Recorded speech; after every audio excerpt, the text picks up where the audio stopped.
Assalamualaikum warahmatullahi wabarakatuh dan salam Malaysia Madani. Alhamdulillah kita dapat berjumpa lagi malam ini hari Rabu jam 9 malam di dalam rancangan Diari Rawat. Dan semestinya kita bersiaran berdua malam ni. Saya, Nirwan dan juga rakan pengacara Munawar yang sentiasa senyum. Munawar, saya nak tanya Munawar. Munawar makin hari senyuman tu makin manis. Terlebih makan gula ke macam mana? Alamak. Itu berkaitan dengan topik kita pada malam ni. Betul. Kita mungkin terbiasa dengar ada penyataan kan. Kurangkan gula dalam minuman tapi kita lebihkan manis dalam senyuman. Ada orang tambah lagi. Limpahkan kemanisan dalam percintaan. Wow. Oh, macam mana pula tu? Itu untuk orang yang setengah bercinta lah. Kalau orang yang bujang macam kita ni, itulah mampu kita dia katakan. Dan semestinya malam ini kita di Diari Rawat bersiaran di saluran berita RTM TV1 melalui saluran RTM Klik, aplikasi RTM Klik dan juga melalui aplikasi Facebook Live Diari Rawat dan juga DRRTM serta berita RTM. Sudah pastinya kita masih lagi berada tahun baru bulan Januari ni kan.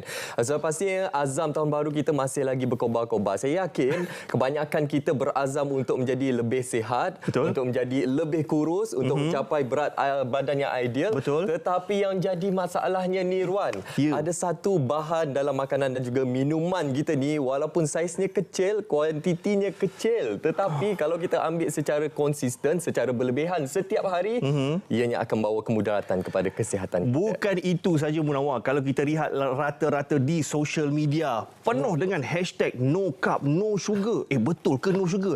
Sampai tahap mana yang dikatakan mereka ni no sugar? Tak ada sugar langsung ke? Tak ambil gula langsung ke tiap-tiap hari? Ataupun mungkin ada sedikit dia cheat day katanya, mungkin ada tipu-tipu sikit. Kita tak tahu lagi Munawar macam mana. Apa cerita dia? Betul tu Niwan. Lagi-lagi kita ni Malaysia dikenali sebagai syurga makanan. Kita bangun pagi bermula dengan sarapan pagi, makan tengah hari dan juga sampailah ke tengah malam. Kita makan dan juga minum minuman yang manis-manis belaka. Tambah-tambah lagi dengan zaman viral sekarang ni. Semua bendanya manis, semua bendanya gula dan semua bendanya seperti yang topik kita yang kita bawakan malam ni, gula racun tersembunyi. Itu menjadi kebiasaan kita semua, tapi jangan risau, malam ini 1 jam ruang untuk kita bersama-sama tambah ilmu kita untuk kita ubah tabiat dan juga kebiasaan kita dengan pilihan yang lebih sihat. Terlebih dahulu jom kita saksikan teaser yang kami sediakan ini.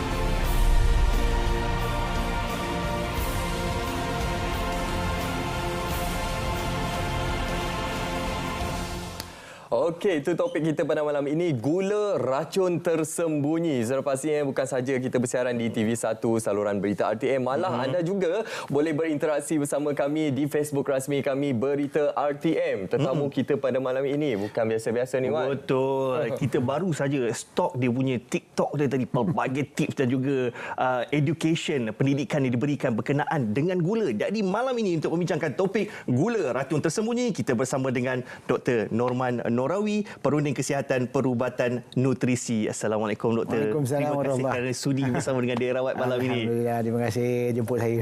Okey, selalu kita lihat doktor di media sosial saja. Lagi-lagi mungkin anda pernah melihat doktor di media sosial, di TikTok dan sebagainya kan doktor? Hari ini kita nak berikan pemahaman yang lebih jelas kepada masyarakat. Kenapa gula ini dikenali sebagai racun tersembunyi? Ada yang kata juga gula ni boleh membuatkan kita ketagihan doktor. Jadi mungkin untuk permulaan doktor, kita berikan perincian berkenaan jenis-jenis gula yang ada. Sebab kita bercakap berkenaan gula ni, kadang-kadang ada istilah glukosa, fruktosa, laktosa, sukrosa. Penjelasan doktor. Okey, sebenarnya gula adalah dalam kategori makanan yang kita panggil karbohidrat lah. Karbohidrat yang paling ringkas dipanggil monosaccharide. Itu dipanggil sebagai gula ringkas lah. Yang mana ada glukosa, fruktosa dan galaktosa lah. Itu 3. Dan bila kombinasi antara 2 monosaccharide, dia panggil sebagai disaccharide. Contoh yang paling senang ialah sukrosa. Sukrosa ialah gula pasir yang kita makan seharian ni. Dia termasuk juga gula perang dan gula putih. Dua-duanya ialah sukrosa. Jadi itu yang jadi masalah sebab kita ni menggunakan secara berlebihan, secara kita tak sedar. Penggunaan sukrosa ataupun gula putih secara berlebihan menyebabkan kita berlaku lebihan fruktosa dalam pemakanan kita, yang bila berlaku banyak sangat itu akan menyebabkan macam kebanjiran fruktosa dalam hati dan berlaku proses gangguan metabolisme di hati. Dan akhirnya menyebabkan masalah yang dipanggil sebagai rintangan insulin. Dan bila ada masalah rintangan insulin akan 2 masalah utama, iaitu masalah obesiti dan diabetes yang berlaku dalam masyarakat sekarang. Yes. Itu sebabnya. Jadi permasalahan itu lebih kepada kandungan fruktosa di dalam gula tadi. Itu konsep dia. Jadi saya tertarik dengan Munawar ada sebut tadi ketagihan gula tu kan. Saya seperti satu quotes ni, sugar is a drug, it messes with your brain. Jadi doktor, macam Munawar ketagihan tu semestinya melibatkan dengan minda kita juga, doktor, sedikit sebanyak. Mungkin doktor boleh jelaskan bagaimana gula ni dia memberi kesan kepada minda kita, pemikiran kita sehingga menyebabkan kita jadi ketagihan terhadap gula. Sebenarnya dalam gula ni 2 komponen je lah yang sukrosa saya sebut tadi, iaitu glukosa dan fruktosa. Komponen fruktosa itu sebenarnya yang menyebabkan rasa manis gula itulah. Dan bila kita ambil secara berlebihan, setiap kali fruktosa itu lalu kat lidah, rasa manis itu akan merangsangkan sensori dekat lidah kita ni. Itu sensori manis lah. Dan dia akan hantar signal direct kat bahagian otak, bahagian yang akan membuatkan pembebasan lah. Sebenarnya bahagian otak ni panggil limbic system lah. Limbic system yang mengawal emosi. Dia akan membebaskan satu bahan namanya dopamin. Dopamin itu menyebabkan kita rasa gembira. Sebab itu setiap kali kita makan benda manis, kita rasa happy. Betul. Terutamanya makan coklat. Ya, coklat ke aiskrim ke gula-gula dan sebagainya. Dia menyebabkan kita rasa happy. Terutama kalau kita tengok pada kanak-kanak. Bila bagi gula-gula, dia orang melompat. Betul. Orang tua tak ada melompat kan. Tapi happy itu ada. Happy itu sebenarnya adalah menyebabkan dia stimulation yang continuous. Akhirnya bila you tak dapat stimulation manis, rasa macam tiba-tiba rasa sedih. Dan you cari balik. Dan this act of repeated ambil benda manis ni akan menyebabkan addiction yang jadi lah. Dia lebih kurang sama dengan segala addiction yang lain seperti merokok. Merokok juga membebaskan dopamin. Cuma reseptor dia lain lah. Jadi itu menyebabkan seorang ketagih. Sebab tu kalau ikut kajian sains, ketagihan pada gula ni sebenarnya lebih kuat berbandingkan ketagihan kepada kokain. Sebab dia punya orang nak berhenti tu susah. Betul. Itu jadi masalah. Itu satu cabaran yang besar lah untuk kita semua rakyat Malaysia, sebab negara kita dikenali sebagai syurga makanan, betul. Dan kalau kita lihat pelbagai juadah menu di Malaysia ini semuanya kebanyakannya manis-manis doktor. Kena pula bulan puasa nanti. Lagilah. Jadi doktor, bagaimana untuk kita menilai corak pengambilan gula dalam kalangan rakyat Malaysia? Yalah, kalau kita imbas juga tahun 2023 yang lalu, makanan-makanan yang tular, yang viral ni semuanya manis-manis doktor. Jadi bagaimana kita melihat situasi ini doktor? Jadi sebenarnya kita nak berhentikan orang berhenti gula ni susah sebab kemanisan ni satu yang menyeronok kan. Jadi kita kena cadangkanlah kita panggil alternative sweetener ataupun pemanis gantian yang lebih sihat dari segi 2 aspek lah. Yang pertama, pemanis gantian itu kena 0 calories. Contoh yang paling mudah, yang paling biasa, yang lebih dikenali sekarang ialah stevia ataupun monk fruit. Itu antara yang ataupun yang jenis yang macam sintetik macam sucralose dan sebagainya, erythritol. Ada banyaklah pilihan-pilihan yang ada. Ada satu lagi pemanis gantian yang kita tengok dari segi glycemic index, yang mana lebih sesuai dalam budaya masyarakat kita. Sebagai contohnya ialah gula kelapa ataupun kita panggil gula Melaka ataupun belah-belah Pantai Timur cakap nisai, nisang, sama lah tu. Jadi gula palm sugar atau gula Melaka ni dari segi glycemic index dia lebih rendah berbanding gula pasir. Maksudnya dari segi kemuncakan paras glukosa darah kita lepas kita makan adalah lebih rendah. Dari segi itu adalah yang lebih baik sikit lah. Maksudnya kalau kita nak masak sambal kita boleh gunakan gula Melaka. Jadi maknanya dia kandungan tu rendah sebagai sikit. Alternatif lah. Dan sebenarnya stevia pun boleh digunakan. Tapi dia agak manis, kalau terlebih dia nanti rasa dia lain. Jadi kena pandai adjust lah. Itulah cara kita mengurangkan. Tapi yang daripada kajian, pengambilan gula bukan tinggi dalam makanan sangat, yang lebih tinggi dalam minuman. Betul. Minuman ada jauh-jauh lebih banyak kan. betul. Macam minuman yang popular kat Malaysia, teh tarik. Ya. Ada 12 Betul. sudu gula. Betul. Wow. Doktor, dalam banyak negara doktor, hanya di Malaysia sahaja yang ada minuman bila order terutamanya di restoran mama kurang manis. Sudah. Satu-satu ni dalam minum kita akan sebut kurang manis. Sebab kan terlalu manis minuman di Malaysia ni. Yalah, kalau daripada 12 sudu turun 10 gula kurang lah tu. Tapi still banyak juga 10 sudu. Masih terlalu banyak. Jadi kalau kita nak buat mungkin teh tarik yang lebih sesuai, kita menggunakan susu lah. Berbandingkan menggunakan yang susu pekat tu kan. Itu sebenarnya dari kandungan gulanya lebih rendah dan tak payah letak gula. Biar yang minum tu yang letak ikut jumlah yang ikut yang dia rasa lah. Itu saya rasa. Sebab itu cara kaedah saya makan teh tarik semasa saya belajar di India dulu. Dia buat menggunakan susu. Dia bagi kita kosong. You sendiri yang tambah. Jadi kali jumlah dia jadi kurang. Mungkin dalam 2 sudu. At least kita boleh kawal jumlah. Boleh kawal. Yang penting kita makan terus yang dah siap gula, yang 12 sudu, kita dah jimat 10 sudu. Rasa tehnya tak seberapa pun, lebih kepada rasa susu dengan rasa gula tu. Itu mungkin kita kena educate dari segitu lah kepada masyarakat kita, baru kita boleh kena kurangkan dalam minuman-minuman ni yang tinggi gula. Doktor, saya ada membaca iaitu Pertubuhan Kesihatan Sedunia WHO mengesyorkan untuk orang dewasa mesti mengambil pengambilan gula tidak melebihi 10% daripada jumlah keperluan tenaga harian. Betul. Jadi bagaimana kita nak ukur 10% tu sebenarnya doktor? Agak rumit sebenarnya kalau kita menyatakan peratusan dekat situ doktor dalam kehidupan seharian kita doktor. WHO juga menyatakan pengambilan gula yang lebih sihat ialah kurang dari 25 gram sehari. Kalau kita translate dalam penggunaan seharian ialah 5 sudu teh. So pengambilan yang kurang daripada 5 sudu teh dikira sihat. Jadi bolehlah guna, tak ada masalah. Jadi kalau macam sikit-sikit dalam makanan tu tak ambil hal sangatlah sebab jumlah sikit. Sebab tu saya cakap kita bukan bimbang sangat tentang pemakanan tu sebab jumlah tak banyak. Tapi yang lebih banyak dalam minuman. Dari situ kita kena bagi satu alternatif mengurangkan kadar gula dalam minuman, yang itu penyumbang utama kepada penggunaan gula yang tinggi tadi. Okey. Dan satu lagi pemahaman yang kita mungkin nak dapatkan pencerahan daripada doktor. Ada setengah orang doktor bila dia nak kurus, dia nak turunkan berat badan, dapatkan berat yang ideal. Dia pun menginspirasikan usaha dia tu di social media dengan meletakkan hashtag no sugar. Okey. Jadi ada yang kata no sugar tu macam mana? Betul ke dia ambil totally 100% no sugar, tak ada gula langsung? Ataupun ada yang kata sampai buah tak boleh makan, dalam buah ada gula, dalam nasi pun ada gula. Macam mana tu doktor? Yang doktor boleh terangkan kepada penonton di Rawat malam ini. Okey, no sugar boleh dikatakan agak impossible hidup dalam zaman sekarang. Okey. Sebab hampir semua benda dia letak gula. Tapi yang kita buat, kita kena minimumkan jumlah pengambilan gula dengan ada kesedaran tentang bahaya gula. So penggunaan alternatif adalah salah satu cara saya kata, penggunaan stevia. Penggunaan lakanto dan sebagainya, ini adalah alternatif yang baik. Tapi cara yang lain sebenarnya kita nak sugar ni kita kena kawal ialah dengan kita, maksudnya makanan-makanan yang bergula tinggi macam kata buah tadi. You kena faham buah ni dia telah dicipta oleh Allah dengan serat. Okey. So kaedah yang betul kalau nak makan buah ialah kita makan. Bila kita makan, kita tak boleh makan sampai 10 biji buah oren, tak boleh. Betul. Tapi kalau you ambil 10 biji buah oren buat jus, sekejap you boleh habis. Betul.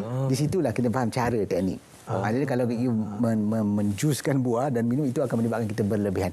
So lebih baik buah tu dimakan. Sebab bagi pendapat saya, buah ni adalah untuk dimakan, bukan untuk diminum. Faham. Bila you minum dengan dia, you akan berlebihan. Dari situ masalah datang. Dan ada satu lagi, gula sebenarnya jauh lebih berbahaya daripada gula pasir yang kita sebut tadi, yang dipanggil sebagai high fructose corn syrup. Yang mana gula daripada jagung yang mempunyai kadar fruktosa yang lebih tinggi. Dan ini yang jadi masalah sebab dia digunakan dalam semua makanan proses. Terutama minuman-minuman manis, minuman bergas dan sebagainya. Dan ini yang kena dijaga je. Yang sugar syrup tu juga? Yes, sugar syrup tu lah. Kadang-kadang dia label sebagai fruktos saja. Which is itu yang jadikan masalah. Sebab kajian menunjukkan gula fruktos yang berlebihan menyebabkan masalah rintangan insulin dan hati berlemak. Kedua keadaan ini menyebabkan keadaan dipanggil metabolic syndrome, yang tanda luarannya ialah obesity, perut buncit. Hati-hati tu. Terus terpandang bawah. Itu tanda. Okey, itu yang kita nak ubah. Kita nak belajar pada malam ini. Okey, doktor berikan pemahaman kepada kita tadi ialah selalu kita menganggap gula putih sebagai musuh utama kita. Tapi doktor memberi penekanan tadi bahawa sirap jagung tinggi fruktosa SJTF lebih berbahaya doktor. Lagi-lagi kalau kita lihat dalam minuman bertin doktor. Kadang-kadang kita kononnya tengok minuman bertin ni minuman jus, kononnya lebih sihat. Tapi kita tak tahu dari segi kandungan gulanya. Itu akan kita kupas seketika nanti. Sekarang ini kita nak berehat seketika. Kembali selepas ini dalam Diari Rawat.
Kementerian Perumahan dan Kerajaan Tempatan mengetengahkan 10 inisiatif bagi meningkatkan kesejahteraan serta aspek daya huni rakyat.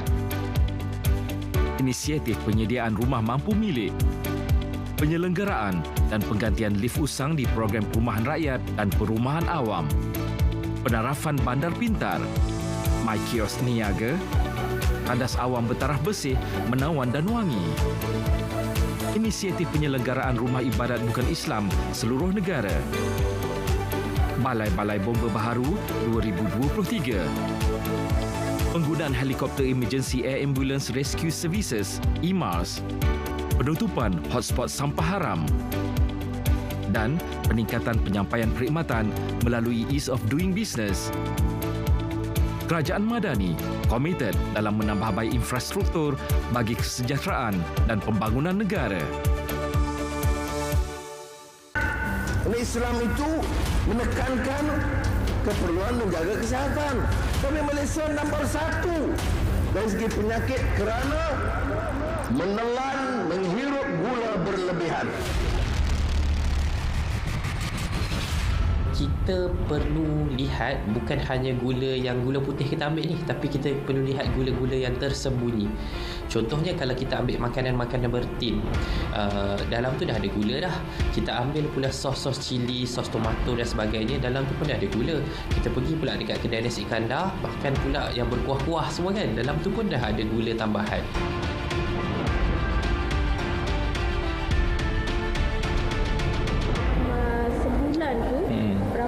Berapa paket gula orang beli? Sebulan, saya ingat kalau 2 bulan 1 paket. Gula untuk pagi lah selepas masa buat air.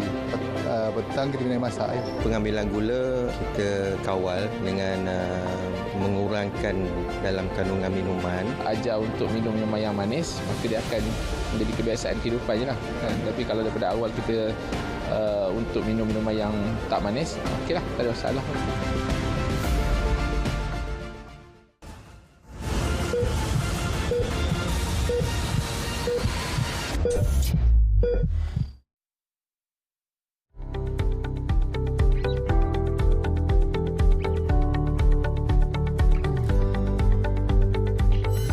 Semua okey, kenapa saya tak sarankan ambil buah-buahan dalam tempoh kita nak turunkan berat badan dengan cepat 10 kilo sebulan. Okey, sebab yang pertama kita tak sempat nak bersenam. Okey, yang kedua sebab walaupun buah-buahan ni banyak serat, banyak vitamin, tapi dia manis. So bila manis dia akan mengganggu proses penurunan berat badan. Yang ketiga, badan kita akan gunakan manis daripada buah-buahan tu bertukar menjadi tenaga. So badan kita dia tak bakar lemak, tak gunakan lemak sebagai tenaga, tapi digunakan manis daripada buah-buahan tu sebagai tenaga. Jadi tak ada, slow lah proses penurunan berat badan kita. Manis daripada buah-buahan memang tak bahaya, cuma dia ganggu proses penurunan berat badan.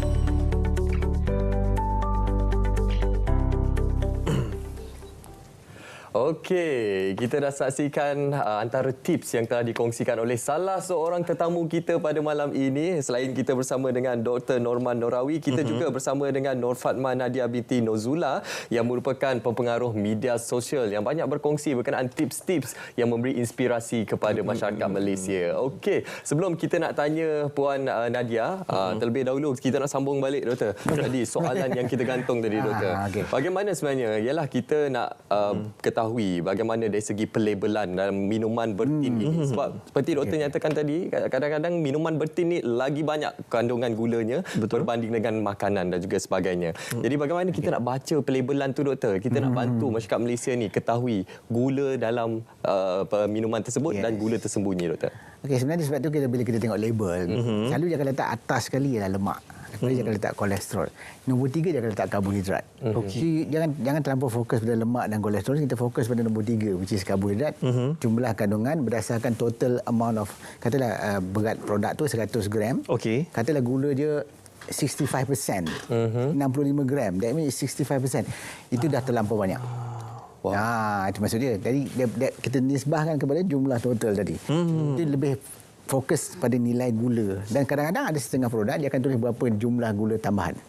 Okey. Sekarang memang setengah produk memang dah ada gula dalam tu, tapi dia ada gula tambahan. Gula tambahan tu sebenarnya adalah benda yang kita kena perhatikan juga. Kalau gula tambahan tu terlalu banyak, itu menunjukkan produk tu terlampau tinggi gula. Kadang-kadang dia memang gunakan istilah gula saja ataupun ada guna fruktosa. Kadang-kadang dia menggunakan istilah fruktosa yang bila penggunaan macam sirap jagung tinggi fruktosa tadi. Kadang-kadang dia just guna macam sirap gula atau macam tu. Jadi istilah tu kena ada banyak dia orang gunakan. Ada setengah menggunakan istilah dextrosa. Ada yang tulis sirap glukos dan sebagainya. Kita kena tengoklah. Itu semua adalah nama lain pada gula lah.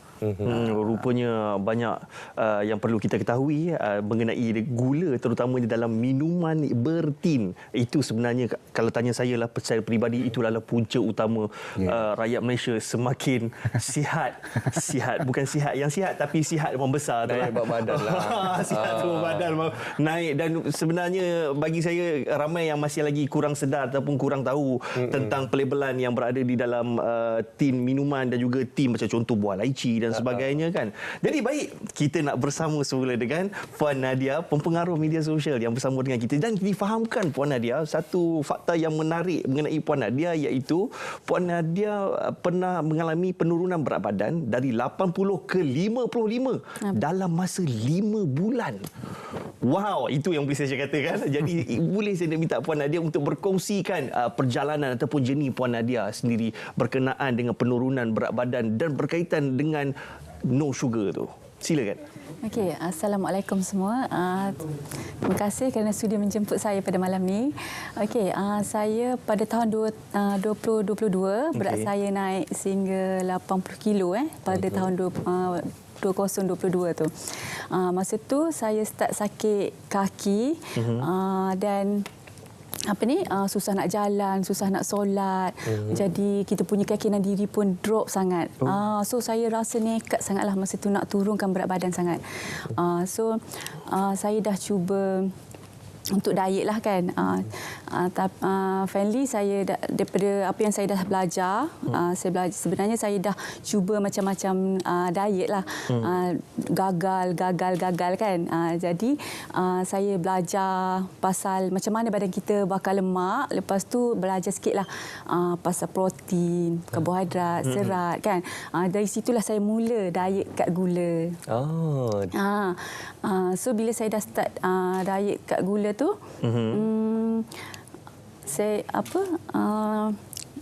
bila saya dah start diet kat gula tu, saya lalui proses yang macam memberangsangkan lah.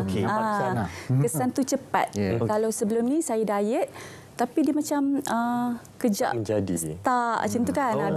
Bila berat stuck tu kita jadi buntu. Mula kita rasa frust. Betul ke diet aku ni kan?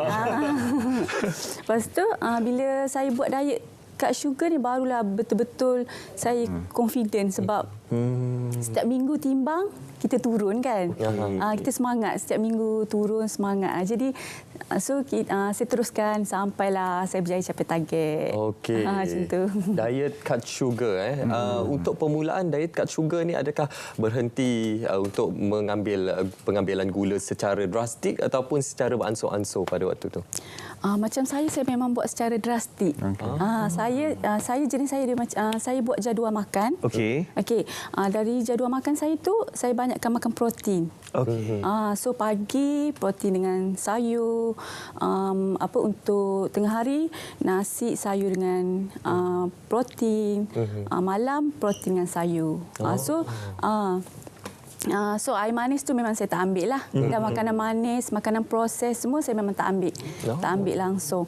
Saya memang fokus pada makanan semula jadi yang saya masak kat rumah. Sebab tu saya ada jadual supaya senang. Saya nak beli barang runcit pun senang. Kita dah tahu dah nak makan apa untuk tengah hari apa semua. Masak sendiri. Saya masak sendiri. Menyediakan sendiri makanan di rumah kan, itu lebih efisien, cost efisien dan juga lebih efektif dari segi untuk mencapai target yang dikehendaki. Jadi doktor, berdasarkan daripada perkongsian Puan Nadia sebentar tadi doktor, adakah terdapat perbezaan jika seseorang itu dia cut sugar secara drastik ataupun secara perlahan-lahan? Adakah dengan drastik akan memberi kesan yang negatif mungkin terhadap tubuh badan ataupun perlu seseorang tu secara perlahan staggered dan sebagainya? Sebenarnya kalau kita cut sugar secara drastik itu yang terbaik lah. Cuma isu dia masalah utama ialah pengekalan tu. Konsistensi untuk kita stop tu. Sebab dia akan datang craving. Craving sugar ni satu benda yang agak susah nak dihadapi. Sebab tu kalau kaedah saya, kalau nak berhenti gula, kita bagi alternatif. Kita bagi stevia untuk merangsang rasa manis tu, so kita tak rasa sedih. Bila you suddenly stop benda yang bergula, sekali benda you rasa pahit, you rasa tawar, you rasa payau, you rasa masam. Dia akan datang satu peringkat you rasa bosan. Dia SBL you akan balik pada perangai lama. Itu mula sikit-sikit, gula-gula last full blown balik. Lepas tu saya akan merasa kalau sakit saya advise tentang menurunkan berat badan, saya cakap you ambil stevia sebagai alternatif supaya impact berhenti gula tu tak teruk sangat pada dia lah. Dari segi psikologi lah. Betul. Sebab tu kadang-kadang kalau orang yang berhenti gula secara drastik, mereka merasakan badan mereka seolah-olah tak bertenaga dan sebagainya. Doktor, Okey, Puan Nadia, berdasarkan apa yang doktor terangkan tadi kan, ada tak rasa craving dengan pengambilan gula, nak makan makanan yang manis ke? Ada ke tak selepas cut sugar ni? Pasti kita nak tahu jugalah pengalaman yang pastinya dilalui oleh Puan Nadia ini sehingga beliau berkongsi tips-tips dan juga nasihat di media sosial yang pastinya menjadi ikutan dan juga menjadi inspirasi kepada kita. Dan sepastinya Puan Nadia, boleh kita kongsikan sekarang berkenaan dengan craving sugar tu. Okey, untuk masa permulaan saya cut gula tu memang rasa lesu, rasa pening. Lepas tu, tapi sebab saya makan ikut jadual, jadi saya kekal bertenaga lah. Saya nak kekalkan tenaga saya. Tapi untuk 3 hari pertama tu memang akan lesu. Ya, betul. Tapi dia sekejap je. Selepas hari ketiga tu, saya rasa normal balik badan saya. Tu yang kita kongsikan tadi. Cara hilangkan craving manis. Sudah pastinya. Ini antara yang kita maklumkan kepada masyarakat. Ada juga salah faham ni Wan. Ada orang cakap kalau nak kurus ni, kita kena betul-betul kurangkan pemakanan. Betul. Sampai ada yang diet dia berlebihan ni. Betul. Ada yang kadang-kadang kita lihat setengah orang tu dia nampak terlalu lesu, terlalu pucat dan saya pasti doktor juga bersetuju yang cara diet tu bila kita jika salah dia menimbulkan ataupun beri refleks kepada badan yang seseorang tu nampak lesu, nampak lemah, nampak tak bermaya dan sebagainya. Tapi kalau dengan cara yang betul, macam kita tengok Puan Nadia sendiri.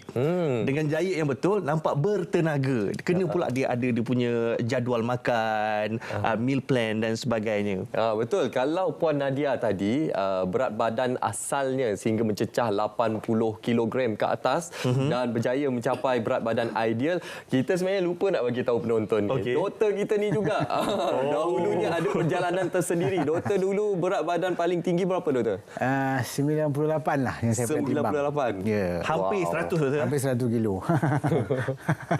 Inilah perjalanan yang kita nak kongsikan kepada anda. InsyaAllah akan memberi inspirasi kepada kita semua. Okey doktor, dalam kita mengurangkan craving manis ini dan juga kita nak menjadikan badan kita kurus, mencapai berat badan ideal ini, ada orang juga menyarankan untuk kita berpuasa secara berkala doktor. Ya, betul. Jadi pandangan doktor berkenaan perkara ini? Itu salah satu teknik, added teknik lah yang kita kena combine kan. Sebab dalam konteks bidang nutritional medicine masalah obesiti ini berkaitan dengan faktor insulin resistance seperti saya sebut tadi. Dan gula adalah antara punca utama kenapa berlakunya masalah rintangan insulin. Dan 3 sebenarnya kaedah yang utama untuk membalikkan masalah rintangan insulin ataupun reversing the insulin resistance ataupun meningkatkan balik sensitivity insulin. Yang pertama ialah kita kena kurangkan gula dan karbohidrat secara umum dan menggantikan total kalori kita dengan lebih banyak lemak sihat. Kita panggil low carb and high fat lah. Sebab macam Puan Nadia cakap tadi, dia ambil banyak protein. Sebenarnya makanan protein dia datang dengan lemak. Biasanya adalah lemak sihat. So sebab tu dia tak perasan sebenarnya yang dia buat ialah low carb and high fat. Yang kedua ialah sebenarnya kita kena buat puasa berkala sebut tadi. Tapi kena dalam tempoh yang tertentu. Maksud berkala kita tak kurangkan total kalori intake kita, cuma kita menjarakkan waktu makan supaya badan kita ada tempoh. Contohnya 12 jam untuk dia repair. Dan itu dipanggil intermittent fasting. Intermittent maksudnya ada tempoh tertentu ia berpuasa, tapi di waktu yang boleh makan kita makan jumlah kalori yang sepatutnya tanpa kita mengurangkan. Bila you kurangkan itu yang jadi masalah, terlampau kurus, seletih, lesu. Jumlah total kalori kita masih perlukan jumlah yang sama. You maintain that amount Tapi jarak waktu dijarakkan contohnya 12 jam. Kita buat 12 itu yang paling minimum lah. Kurang pada 12 dia tak kira intermittent fasting. Minimum ialah 12 tapi biasanya orang buat 16 jam. Jadi sepanjang tempoh 8 jam yang boleh makan ikut jumlah kalori yang pertama. Dan of course yang ketiga ialah bersenam. Tapi bersenam jangan berlebihan. Bersenam sekadar-kadar untuk kita ada pergerakan dan juga movement yang cukup supaya hormon kita stable. Dan juga untuk mengekalkan otot. Sebab kalau orang yang berdiet tanpa bersenam, dia akan jadi sangat kecut dan otot dia sangat lembut. Muscle deficit lembut. Yes. Itu masalah dia. So, 3 ni kena ada untuk mengawal para insulin supaya insulin rendah dan memulihkan masalah rintangan insulin yang saya sebut tadi. Baik. Kita pasti malam ini ada banyak lagi tips yang kita nak dengar daripada Dr. Norman berkenaan dengan bagaimana nak kurangkan gula, bagaimana nak kurus, bagaimana diet yang sebetulnya yang patut diamalkan bagi kita semua, termasuklah kami berdua. Jadi sekarang ini kita nak kongsikan kepada penonton, sama-sama kita saksikan tips pengurangan pengambilan gula. Saksikan.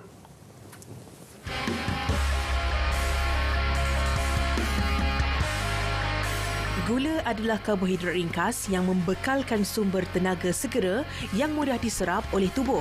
Secara semula jadi, gula boleh didapati dalam makanan yang mengandungi karbohidrat seperti nasi, mi, roti, pasta dan ubi-ubian. Gula juga terdapat dalam buah-buahan dalam bentuk fruktosa dan susu dalam bentuk laktosa. Selain terdapat dalam bentuk semula jadi, gula juga ditambah ke dalam makanan semasa penyediaan atau pemprosesan. Oleh itu, amalkan 7 langkah bijak mengurangkan gula. Pertama, minum air kosong bagi menggantikan minuman manis seperti air berkarbonat, air sirap dan kordial. Kedua, hadkan gula, susu pekat manis, susu isian pekat manis dan krema manis kepada 1 sudu teh sahaja untuk setiap cawan. Sudah menjadi satu kebiasaan di kalangan rakyat Malaysia untuk mengambil minuman yang manis.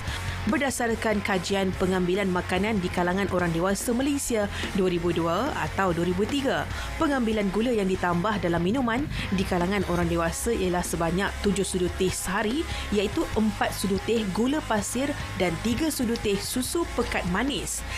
Ketiga, elakkan menambah gula dalam masakan. Sediakan kuih dan kek yang rendah kandungan gula. Keempat, elakkan makanan dan minuman bergula di antara hidangan utama dan sebelum waktu tidur. Kelima, makan buah sebagai pencuci mulut bagi menggantikan makanan bergula seperti kuih, kek dan bubur. Keenam, baca label dan elakkan produk yang menyenaraikan gula di bahagian awal senarai ramuan. Semak kandungan gula dalam senarai ramuan pada label sesuatu produk makanan. Sekiranya gula tersenarai di bahagian awal senarai ramuan, ia menunjukkan gula merupakan komponen utama makanan tersebut. Ketujuh, pilih produk berlabel rendah gula dan bebas gula. Mengikut peraturan-peraturan makanan 1985, makanan yang dilabel sebagai rendah gula bermaksud kandungan gula tidak melebihi 5 gram per 100 gram atau 2.5 gram per 100 ml. Bebas gula pula bermaksud kandungan gula tidak melebihi 0.5 gram per 100 gram atau 100 ml. Pengambilan gula yang berlebihan boleh mengakibatkan pengambilan tenaga yang berlebihan yang seterusnya boleh meningkatkan berat badan dan menyebabkan obesiti. Obesiti meningkatkan risiko pelbagai jenis penyakit kronik seperti diabetes, tekanan darah tinggi, penyakit jantung koronari serta beberapa jenis kanser. Oleh itu, kurangkanlah manis dalam makanan, tambahkan manis dalam senyuman.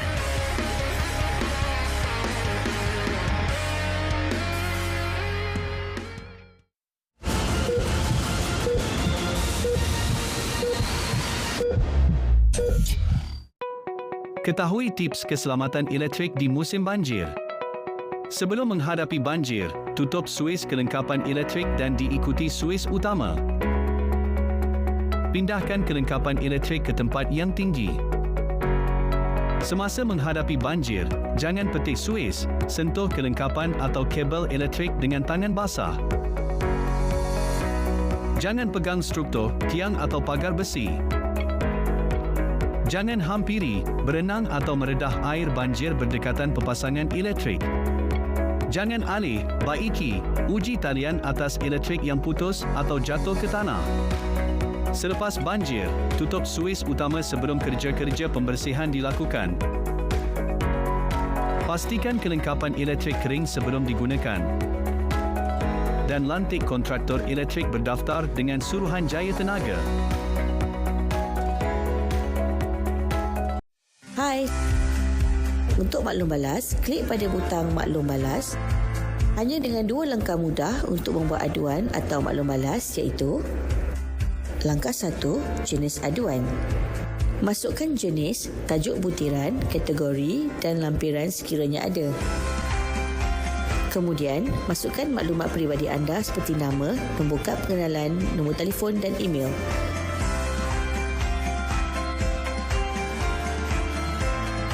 Langkah 2, pengesahan akaun.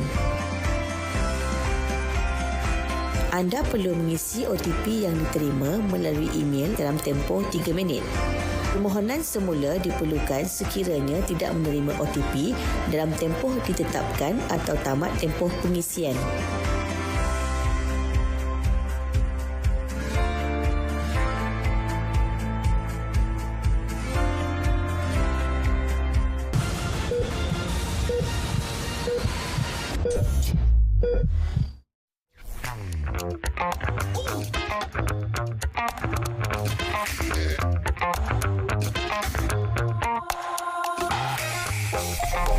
Saya pernah mengamalkan cut sugar dan mengamalkan eat clean dalam 60 hari. So memang result dia memang nampak kulit kita akan macam dia akan nak kata flawless tu tak, tapi dia bersih. Lepas tu turun berat badan, kita akan lebih bertenaga, metabolisme kita naik. Saya memang sokong, cuma dah lama tak buat. So bila kita stop, mulalah berat badan naik. Cut sugar saya tak pastilah, cuma pernah try lah potong air manis tu dalam 2-3 hari macam tu. Cuma tak lama lah. So tak pasti ada kesan ke tak lah. Sebab saya ada jumpa orang yang betul-betul berazam untuk cut sugar dan dia memang nampak ada perubahan lah. Cuma saya rasa dia kena balancekan dengan exercise juga. Barulah dia nampak fit, tidaklah kurus yang lembek macam tu je. Dia kurus fit ni lain lah. Jadi maknanya cut sugar penting dengan exercise pun penting. Kebetulan saya sedang menjalankan proses itulah. Dalam tempoh seminggu saya kurangkan, saya nampak hasil dia lah. Maksudnya saya rasa badan tu ringan sikit dan yang penting baju-baju yang tak boleh pakai tu saya boleh pakai balik. Walaupun sikit tapi dia ada perubahan lah. Jadi saya rasa pada mulanya memang susah lah sebab kita memang sentiasa perlukan gula kan. Tapi saya tak buat drastik, cuma saya satu hari tu saya kurangkan dan sekarang dah lebih nak masuk 3 minggu lah. Totally saya mengamalkan pengambilan air masak. Saya pun pernah mengamalkan diet cut sugar. Tapi bagi saya sebab kalau diet cut sugar ni dia akan rasa lemah sebab sugar ni, gula ni sendiri memberikan tenaga sebenarnya. Tapi kalau dalam tempoh, sebab saya pernah amalkan dalam masa seminggu lebih kurang macam tu, tapi rasa lemah sangat. Kesan tu ada, cuma kita tak mampu nak cut sugar secara berterusan. Sebab saya lebih prefer kepada IF, intermediate fasting lah. Sebab apa yang saya amalkan intermediate fasting lebih sesuai lah. Sebab kita ada tenaga, kita mengalami kekurangan berat badan, lebih elok lah. Sebab badan kita memerlukan gula tu sendiri. Jadi itu yang saya amalkan intermediate fasting daripada kita cut sugar lah.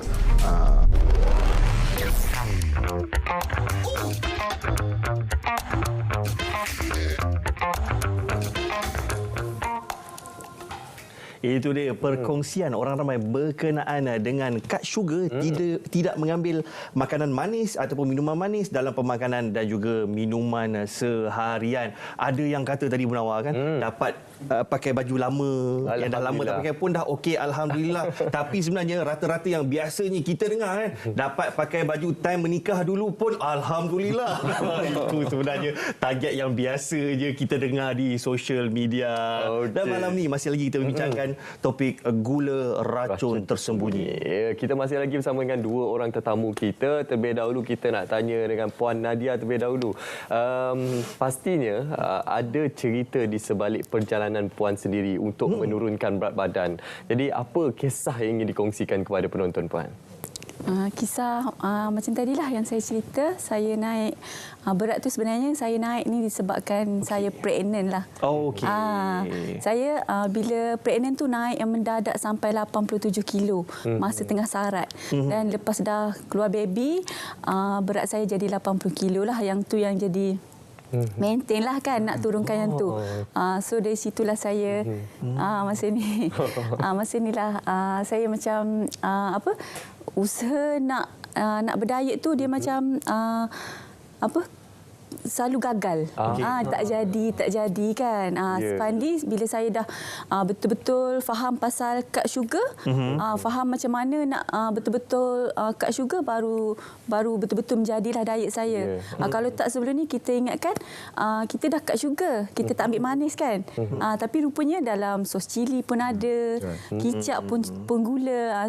So kat situlah sebenarnya yang menyebabkan kita gagal diet ataupun penurunan tu lambat. Kita jadi stuck lah, berat kita tu stuck sebab gula tu masih ada sebenarnya. Macam Puan Nadia, apa yang buatkan Puan Nadia sentiasa bermotivasi? Ya Allah, bukan senanglah bagi kebanyakan orang untuk mendapatkan motivasi untuk kata orang istiqamah tu, nak terus kekal dengan target untuk ya Allah, aku tak nak gula, aku nak cut sugar dan sebagainya. Mungkin ada Puan Nadia ada sebab yang tersendiri yang boleh dikongsikan dengan kita. Satu sebab kesihatan saya tadilah. Bila kita sakit kan, kita nak sangat sihat. So kita memang target nak turun berat. Yang kedua sebab ada support daripada suami lah. Dia bantu kita, dia macam cakap teruskan. Dah cantik dah ni. Boleh lagi. Dia memang jenis yang support. Lepas tu yang ketiga saya rasa sebab pemakanan saya tu enjoy. Jadi kita rasa tak ada masalah. Kita macam saya makan tom yum, makan ayam belado pun makan. Singgih. So kita enjoy je makan. Cuma saya tak sepanjang saya tempoh saya diet tu, saya tak pergi ke kedai runcit, ke mall, ke mana, supaya saya kita boleh strict lah dengan diet kita tu, tak tersasar. Disiplin tu supaya kita tahu kita pun akan terpengaruh kan dengan makanan-makanan viral. Kan? Jadi kita disiplinkan diri untuk tak keluar lah untuk waktu tu. Okey. Doktor, kita mendengar juga penjelasan daripada Puan Nadia dan juga kita dengar daripada Sport, apa kata orang ramai berkenaan topik kita pada malam ini. Rata-rata dalam kalangan masyarakat kita pernah mencuba diet cut sugar dan juga pelbagai diet yang lain demi untuk menurunkan berat badan. Tetapi seperti yang Niwan katakan tadi, masalah utama adalah untuk kita terus konsisten. Ada yang sampai 5 bulan dah kembali ke tabiat asal. Sebab yalah, kita faham pelbagai cobaan, cabaran bila kita berada di sekeliling kita dengan makanan yang enak-enak belaka. Jadi bagaimana usaha untuk kita terus konsisten sebenarnya, doktor? Itu yang sebenarnya yang Puan Nadia sebut tadi. Dalam pemakanan ni, benda yang paling penting adalah seronok. Sebab food is something to be enjoyed, dia punya istilah dia. Sebab tu dalam setiap apa perayaan pun kita makan. Betul. Tapi bila kita tak boleh makan, itu yang jadikan psikologi kita terganggu. Tapi pemilihan makanan tu yang kita kena pandai memilih berdasarkan konteks low carbs, kena ambil healthy fats, kena ambil healthy proteins dan cukup dia punya fiber lah dari segi sayur dan buah-buahan. Ini yang paling penting, dan cara kita mengolah benda tu menjadikan kita jadi psikologi dia happy. Kalau you tak happy, you akan buat benda sekejap. Betul. Dia satu penderitaan ni kita tak tahan. Satu penyiksaan. Itu yang jadi masalah bila orang berdiet cara mengurangkan makan. Dia akan satu penderitaan. Akhirnya buat 3 bulan, lepas tu balik berat asal mungkin lebih lagi. Dan saya sebenarnya pernah mengalami segala tu. Turun naik. Saya ambil masa bukan 15 tahun. Dan saya mencari segi perjalanan, belajar dan sebagainya. Akhirnya saya jumpa jalan yang betul. Dan sekarang ni saya juga mengajar banyak orang macam mana kaedah yang betul untuk makan sambil enjoy. The main thing is to eat, to enjoy your food. Itu konsep dia. Dan itu akan menyebabkan kita kekal, sustain. Dan alhamdulillah saya dah sustain saya berat lebih dari 5 tahun lah dengan berat 72 ni. Dulu dia turun sikit berhenti tu. Ada juga naik balik, ada macam-macam tu. Itu normal. Jadi sebenarnya turun naik tu mesti normal. Tapi once you dapat sustain, once you reach your goal, nak sustain tu yang kita nak tengok. At least saya dah berjaya lebih daripada 5 tahun maintain berat badan saya sekarang. Itu yang kita nak menghadapi itu yang susah sebenarnya. Banyak orang dia dah jaya lepas naik balik. Jadi kat situlah psychological effect yang mana pemakanan, pengambilan gantian gula, pengambilan makanan-makanan yang seronok dimakan, macam buah-buahan ada satu yang menyeronokkan. Cuma kita kena tahu portion dan jumlah yang kita ambil. Okey doktor, sebelum kita tanya dengan lebih detail dari segi makanan ni, masakan terutamanya masakan Melayu di Malaysia ni sedap-sedap, enak-enak doktor. Tapi sebentar doktor, kita nak bersama dengan Puan Nadia dulu. Puan Nadia, cerita pasal makanan. Puan Nadia sebut pasal enjoy dalam menyediakan makanan seharian untuk terutamanya dalam cut sugar tadi tu kan. Puan Nadia, yang saya pasti Puan Nadia ada mengeluarkan satu buku 7-day meal plan. Mungkin Puan Nadia boleh kongsikan dengan kita. Apa yang membuatkan memberi inspirasi untuk Puan Nadia disediakan meal plan tu, dan yang paling penting enjoy. Okey, buku 7-day meal plan tu saya hasilkan daripada pemakanan saya sendirilah. Okey, dalam buku tu ada strategi pemakanan yang saya amalkan, ada jadual makan dan juga resepi sekali. Dan pemakanan dalam buku tu pun ikut tekak orang Melayu. Macam ada tom yum, ada sup lah, ada ayam balado, sambal, ayam asam, macam tu. Okey, untuk 7-day meal plan ni saya buat menggunakan diet cut sugar lah. Saya fokus pada banyakkan makan protein, dan juga sayur. Dan tengah hari tu kita boleh ambil nasi lah, macam tu lah untuk 7-day meal plan saya tu. Sebenarnya kenapa saya boleh buat buku tu, asal-asal dulu sebab ramai sangat kawan-kawan yang selalu tanya macam mana kan. Jadi saya pun cuba bantulah. Saya bantu seluruh kawan-kawan, dan ramailah orang-orang yang terdekat yang dah turun banyak, 5 kilo, 10 kilo hasil daripada yang saya bantu. So dari situlah semangat saya, keseronokan tu, rasa macam happy bila orang berjaya. Dan dari situlah saya macam nak bukukan. Alhamdulillah. Daripada buku sehinggalah ke media sosial, pasti yang banyak memberi tips-tips dan juga inspirasi kepada seluruh masyarakat untuk menurunkan berat badan. Dan bercakap berkenaan gula, racun tersembunyi ini bukan sahaja berkait rapat dengan obesiti, malah juga berkait rapat dengan implikasi penyakit yang lain seperti diabetes. Jadi sekarang ini, sebelum kita berbicara perkaitan gula dan juga diabetes ni, terlebih dahulu kita nak saksikan kapsul farmasi, iaitu kita berkongsi berkenaan ubat-ubatan dalam rawatan diabetes.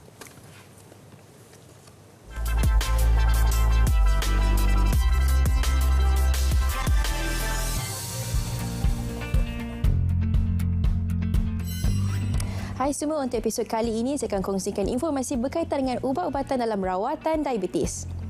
Penyakit diabetes adalah satu keadaan apabila paras gula adalah tinggi dari normal di dalam darah. Penyakit ini berlaku apabila badan tidak dapat menghasilkan hormon insulin yang mencukupi atau insulin yang dihasilkan tidak dapat digunakan dengan sempurna. Insulin adalah hormon yang dihasilkan oleh organ pankreas. Insulin berfungsi untuk mengawal keseimbangan gula dalam badan dengan membantu pergerakan gula dari darah ke dalam sel.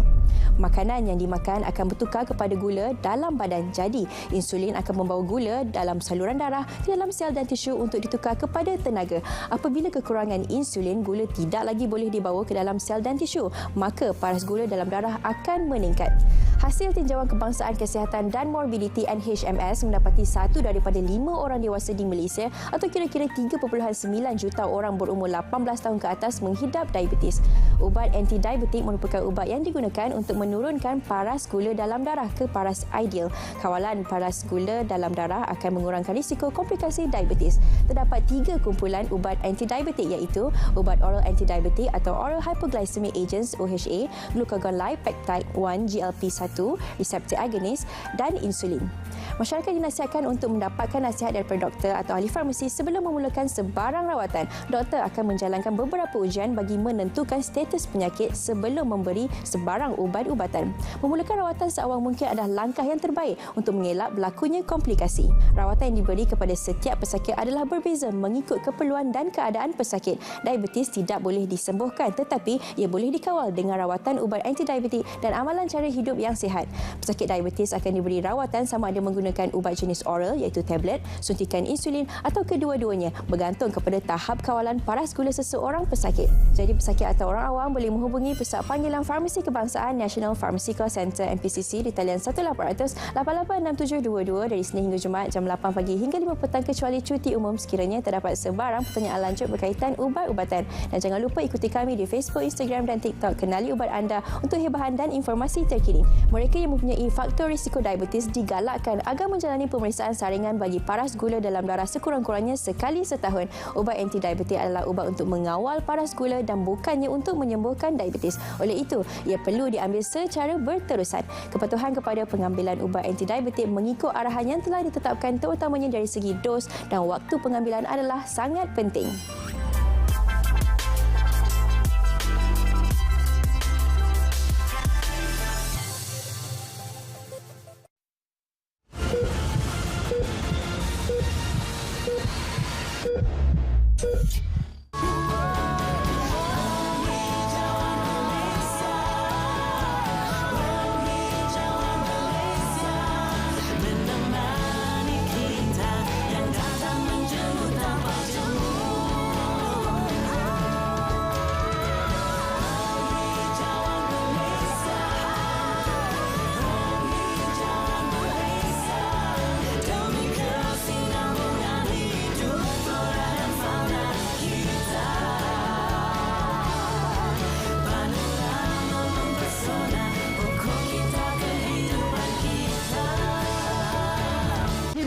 Jadi negara sihat.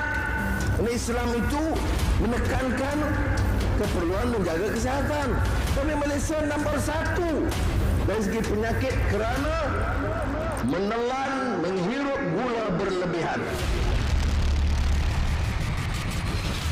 Kita perlu lihat bukan hanya gula putih kita ambil ni, tapi kita perlu lihat gula-gula yang tersembunyi.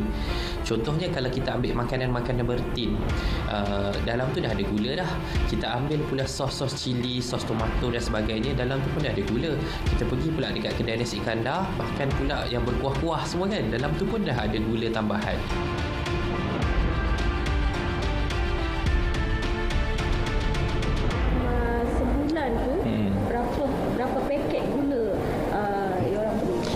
Sebulan, saya ingat kalau 2 bulan 1 paket. Gula untuk pagi lah selepas masa buat air. Petang kita kena masak. Pengambilan gula kita kawal dengan mengurangkan dalam kandungan minuman. Ajar untuk minum minuman yang manis, maka dia akan menjadi kebiasaan kehidupan je lah. Tapi kalau daripada awal kita untuk minum minuman yang tak manis, okeylah, tak ada masalah.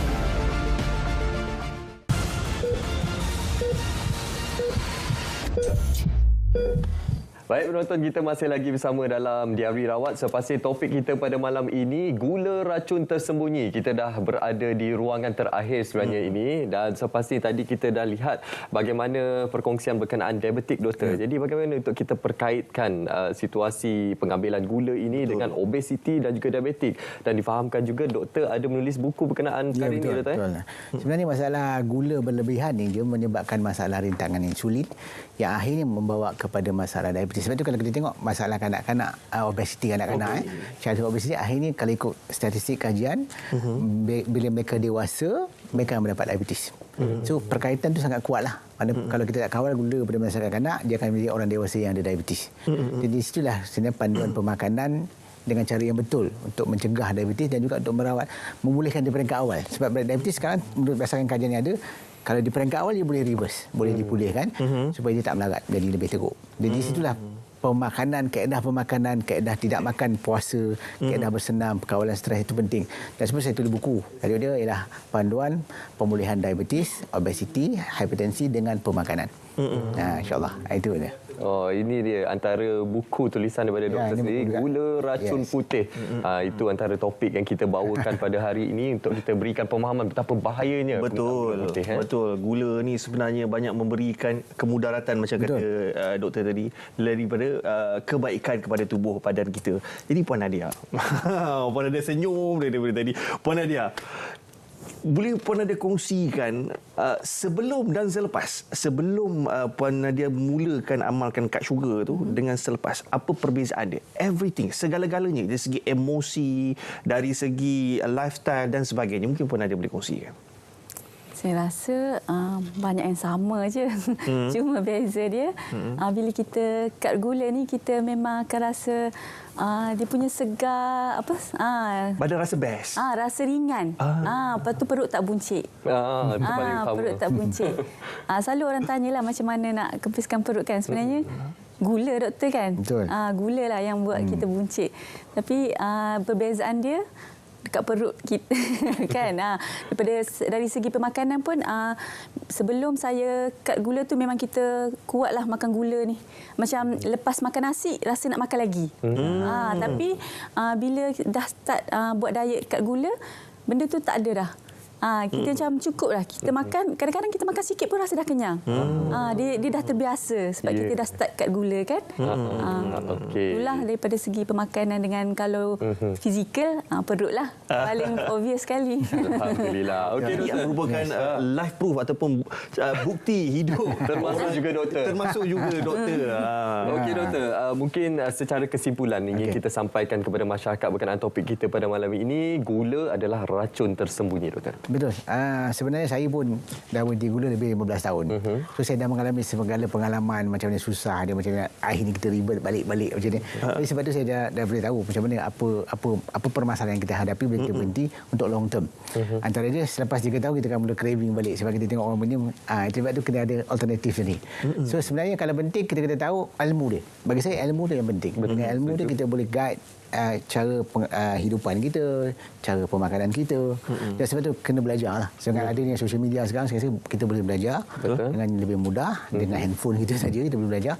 Yang mana itulah sebenarnya cara yang terbaik kita dapatkan ilmu yang betul. Lepas tu saya percaya kesihatan tu dengan ilmu yang betul. Dan of course kena amalkan lah. Amalkan secara berterusan. Allah akan dapat kesihatan. Usaha, ilmu yang betul dan terus konsisten. Okey, mungkin ada dalam kalangan penonton kita yang rasa tak puas, tak cukup nak dapatkan tips dan juga nasihat daripada kedua-dua tamu kita. Mungkin boleh kongsikan media sosial doktor? Yes, boleh jumpa saya dekat TikTok, nama Dr. Norman Norawi, dan juga saya juga ada Facebook page Dr. Norman Norawi dan juga di YouTube. Okey, Puan, bagaimana dengan Puan Nadia pula? Saya boleh tengok saya dekat TikTok lah, Nadia Nozula. Nadia Nozula. Okey. Itulah dia bersama dua tetamu kita, Dr. Norman Norawi, perunding kesihatan perubatan nutrisi, dan juga Puan Nur Fatimah Nadia binti Nozula, merupakan pengaruh media sosial yang malam ini bersama dengan kita berkongsikan pengalaman dan juga ilmu terutamanya berkaitan dengan cut sugar, pengambilan makanan dan minuman tanpa gula. Dan alhamdulillah kita harapkan segala perkongsian pada malam ini memberikan manfaat yang cukup besar kepada kita semua untuk kita memahami apakah yang dimaksudkan dengan gula, jenis-jenis gula ini, apakah antara kategori-kategorinya yang boleh membahayakan ataupun membawa kemudaratan kepada kesihatan kita, dan yang paling utama adalah dari segi diet yang betul dan juga bagaimana ilmu yang kita boleh berikan kepada anda melalui tetamu-tamu kita pada malam ini. Terima kasih sekali lagi kita ucapkan. Dan pastinya kepada anda yang terlepas siaran pada malam ini, anda boleh saksikan siaran ulangan di TV1 setiap Khamis jam 3.05 petang, manakala di saluran berita RTM setiap hari Rabu jam 3.05 petang. Akhir kata daripada kami berdua dari Sungai ke Segara, Palestin pasti merdeka. Assalamualaikum dan salam Islam Madani.